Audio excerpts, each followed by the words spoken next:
Welcome to the quietest part of the world, at least.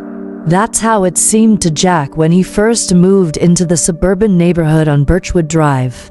The kind of place where the lawns are pristine, the houses perfectly manicured, and everyone's smiles seemed to rehearsed, too perfect to be real.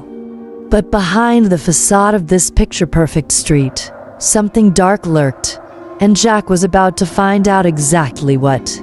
It all started with the move. Whisper to your ear. Act 1. Fresh Start. Jack had recently gone through a difficult breakup. Wanting a fresh start, he found a small house tucked away in this quiet neighborhood. His new home was a quaint, two-story cottage with a red door and a yard full of overgrown bushes.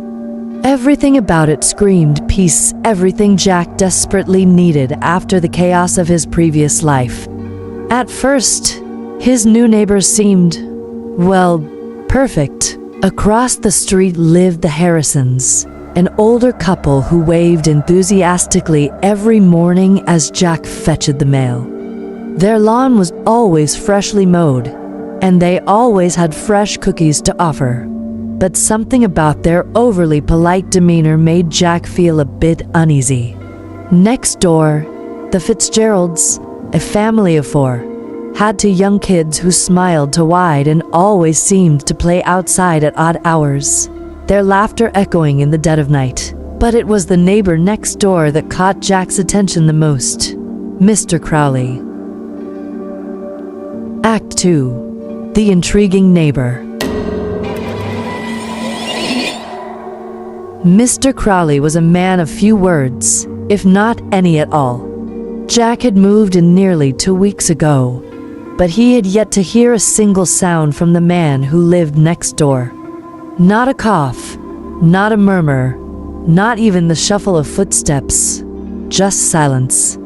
At first, Jack assumed he was either a quiet, introverted person or maybe an elderly man who kept to himself. But it wasn't just the silence that unnerved him. Mr. Crowley never left his house. Jack had seen the other neighbors outside, enjoying the fresh air, tending to their gardens, or walking their dogs. But Mr. Crowley stayed in his house, always behind closed windows with the blinds drawn halfway. Jack noticed that on the rare occasion when he was outside in his own yard, his eyes were always drawn to Mr. Crowley's house, more specifically, to the window of the second-floor bedroom. There, behind the thin curtains, Jack could see Mr. Crowley's figure, always still, always watching. Act 3. The Intriguing Neighbor. The first night Jack's suspicions turned to dread was when he woke up from a vivid dream. He was back at his old apartment, but it was different somehow, darker, colder. The walls were closing in on him, and there was a constant scratching sound coming from the dark corners of the room. The hairs on his neck stood up, and despite the unsettling atmosphere, he felt as if he wasn't alone. As he turned around, he saw Mr. Crowley standing in the doorway, staring at him. But his face, it wasn't right. It was pale, unnaturally so, and his eyes. Those eyes were wide, unblinking, devoid of emotion. Jack jolted awake, covered in sweat, his breath shallow. His heart raced as he scanned the dark room, half expecting to see Mr. Crowley standing at the foot of his bed. But there was nothing, just the silence of his new home. Act 4. The Nightmare Begins. The dreams came every night after that, each one more vivid and disturbing than the last. Mr. Crowley would be there, always watching, always unmoving. The house felt heavier, suffocating. The quiet that surrounded Jack seemed to grow thicker, as if something or someone was feeding off it. It wasn't just the dreams that made Jack uneasy. There were other strange occurrences too. Every time he would go outside, he would catch Mr. Crowley's eyes from across the street, standing motionless in that same window, watching him with those unblinking, dark eyes. But when Jack tried to wave, or even acknowledge him, the figure would quickly disappear from the window, as if it had never been there. Act 5. The dreadfully unsettling whispers. Then came the whispers. It started with the faintest sound, just a low murmur, a whisper he couldn't quite place. It came from the direction of Mr. Crowley's house. Jack tried to dismiss it as the wind or perhaps the old pipes in his home, but the whispers only grew louder each night. They became more distinct, more unsettling. And then, one evening, as Jack was standing outside, trying to collect his thoughts, he heard it again. This time, the whispering wasn't coming from inside his own house. It was coming from the air itself, carried by the wind.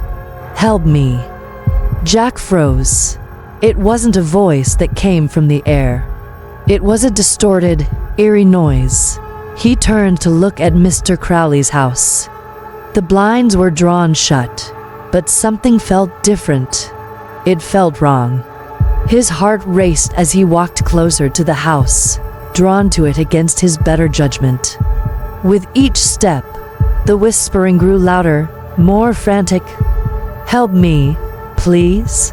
He stood at the gate, eyes fixed on the second-floor window. Suddenly, the curtains fluttered slightly. Then, without warning, the blinds slammed open. But instead of Mr. Crowley's pale, emotionless face, the window was empty. Jack's blood ran cold as the whispering stopped. The silence that followed was deafening. Act 6. Unraveling the Unknown. The next day, Jack couldn't take it anymore. He had to know what was going on. He approached the front door of Mr. Crowley's house, his hand trembling as he rang the doorbell. For a long moment, there was no answer. He rang it again, and this time, the door creaked open slowly. "Hello?" Jack called out. "Mr. Crowley?" There was no response. He stepped inside, the smell of mildew and decay wafting over him. The house was dark, even though the sun was shining outside. The air was thick, heavy with something Jack couldn't quite place. He stepped carefully through the dim hallway, calling out again, but there was no reply. The house seemed frozen in time, as if the world outside had forgotten it. It wasn't until Jack reached the stairs that he felt a cold, icy chill creeping over his skin. Something wasn't right. He took one step after another, heart pounding in his chest, until he reached the second-floor bedroom. He pushed open the door, and what he saw inside made his stomach churn. The room was empty, save for the strange, old furniture covered in dust. But on the wall, there were strange markings, symbols carved deep into the wood. Jack's breath caught in his throat when he saw the reflection in the mirror. There, behind him, was the figure of Mr. Crowley.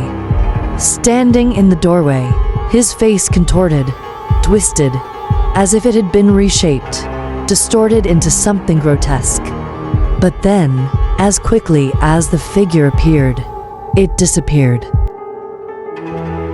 Act 7. Solemn Warning. Jack turned, his legs shaking beneath him. As he stepped back, he stumbled over something on the floor. It was a small, metal object, an old key, tarnished with age. The whispers returned, louder than ever. And then, from behind the door, he heard a voice not Mr. Crowley's, but something much darker. "Leave, or you'll never leave?" Jack bolted out of the room, out of the house, and never looked back. But as he walked away from the house that night, he couldn't shake the feeling that something was still watching him. Something waiting.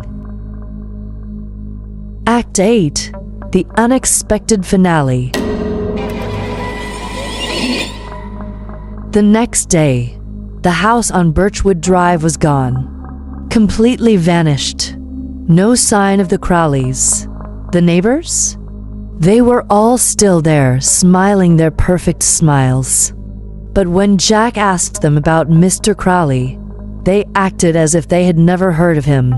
And yet, as Jack walked home that evening, he could have sworn he saw him again standing in the window, just behind the blinds, staring, unblinking.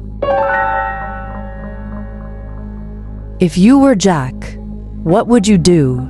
Let us know in the comments below. If this story gave you chills, smash that like button, subscribe for more nightmares, and share with someone brave enough to watch alone. See you in Saturday.